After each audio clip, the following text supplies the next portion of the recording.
Alright, I'm just gonna do a quick walkthrough. I wanted to show you guys my ladder setup, and I brought my cordless skill saw so I could cut a double plank that the drywallers had used. So the way I set it up is I just put a plank and try not, see, I could have went on this wall or that wall, right, with my little plank, but I'm not gonna put it right on a joint. I'm gonna put it where all I do is just a couple screw holes, right? And instead of taking up one of my benches, I just put a board, like a leg, just so it's even, right? It's even, and I just use the joint in the drywall to level it. And I just put a stand-up leg here. So when I figured out my height, it always usually works out to about a bench, 2-foot bench right here, okay? And this allows me to stand up here. I could walk all the way down this bridge here and easily reach all my 3 ways, okay? Which today I got to rough sand everything. This has all been first coated with the 10-inch box, the super taper, and you know, like a big swipe there. Circle all the boxes. Whenever they stick out past the drywall, you want to circle them because your plug plate won't sit flush. And then my ladder, see? So again, this one's a little bit lower, but I could very comfortably pick these corners, right?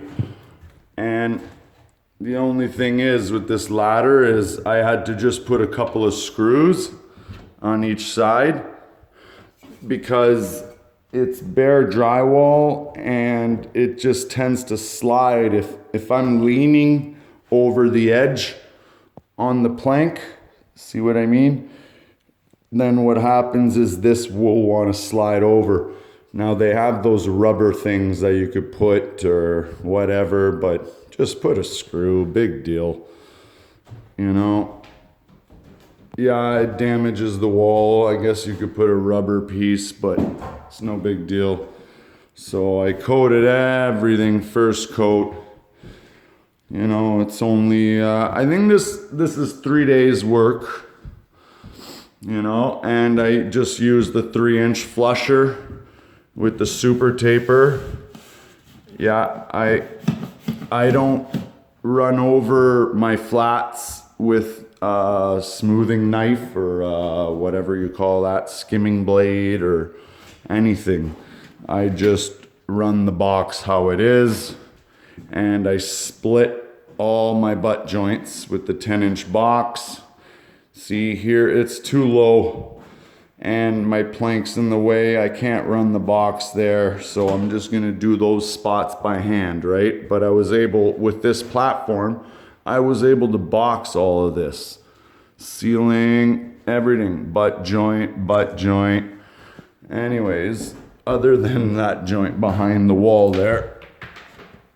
All right, so, and that's how that angle patch turned out. See, I just boxed it on the top, on the bottom, and I ran it from the other way, going this way into the patch. And look, this literally just needs to get a nice skim coat, you know, with a 10-inch or float it out kind of thing, right? And where's that other patch that I showed you guys? Actually, it was that one, and I believe there was a patch right here. Yeah, you can't even tell. I did another one. Yeah, you could kind of see the outline right here, but I did another one of those angle patches, but it was just one sheet, not 2 sheets. So these are all spots you got to remember, right? So everything's first coated. So I start sanding all the walls. I just chase the whole wall, the whole room, everything. All right? I follow the whole perimeter. Then once that's rough sanded, and I'll do all the bulkhead too while I'm at it. So all I have left at the end is the ceilings. So I'll do this floor first, which is what I'm doing. And then I'll go upstairs and rough sand all that. And then I'm good to run my 12-inch box today on everything. The flats, right down the center of the butt joint. I do the flat first, then the butt joint. Okay, and then once all my flats are done, I could do my angles. And today, I'm not gonna run the angle box. I'm just gonna use my tube, my applicator, and my 3 1/4 inch flusher. Okay, but I'm going to be using where is it? Oh no, right here.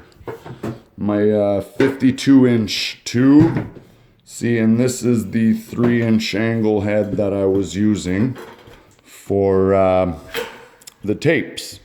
So now that I got this out, I will make a video on how I skim them. And I usually use the angle box, but I mean, in order not to work hard, you gotta soup out that mud so thin that it makes such a mess that you might as well go with the flush. If you got an electric sander, I'm telling you, the flusher's the way to go. But you gotta go a little bit wider, 3 1/2, 3 1/4.